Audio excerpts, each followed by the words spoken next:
Welcome back to Coaches Weekly. I'm Eric Perry, joined as always by the cross-country coach, Coach Christopher Dvorak. Coach, thank you for joining me. Hi, Eric. Thank you for having me. Thank you for being here as always. So last weekend you had the Gil Dodds Invitational. How are you feeling after it?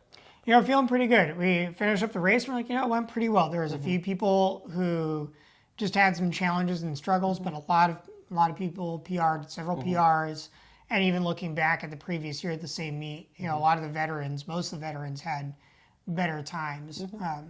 Still a few people coming back from injuries, and that sort of shows on the women's side, but even then, they still had a pretty successful meet, even with people coming back from injuries. So just pretty proud of the kids overall. And when you have people coming back from injuries, like you said, do you try to slowly ease them back into it, or is it just kind of you just got to go out and see what you can do? So this was definitely felt like the first meet where we were running. We still have a couple of people out a couple girls out on injuries, but it felt more full force than we'd had so far this season. And we keep bringing everybody back. We're keeping everybody healthy, and just kind of person by person and meet by meet. I think we're going to keep.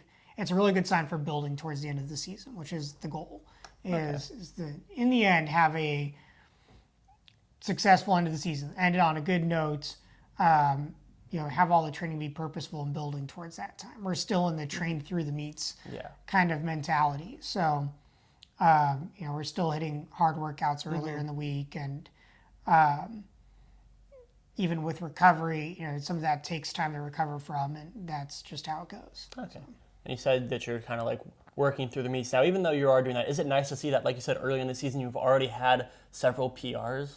Yeah, our newcomers especially are doing well.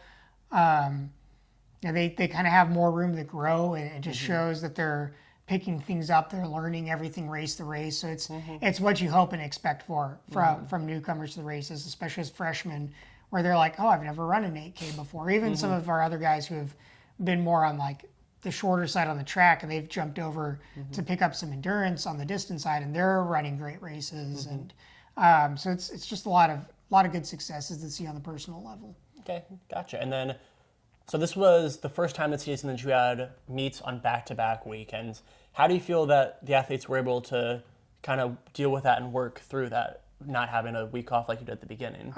They handled it really well, and I think they knew. I think as we talked about last time, the plan was here we've now hit our first encounter with the full distances, and it was on a tough, rugged course, and this one is much more evenly laid out. There was even more challenging competition there, so there's plenty of people to kind of pull people along and push people forward as they competed within the meet. And so I think the difficulties that we experienced with the Aurora meet going into this one were, we could say, hey, we know how we did at this one. Now this is a meet where we have a great chance to just improve on everything. The question last time was, what do you think you'll do better next week?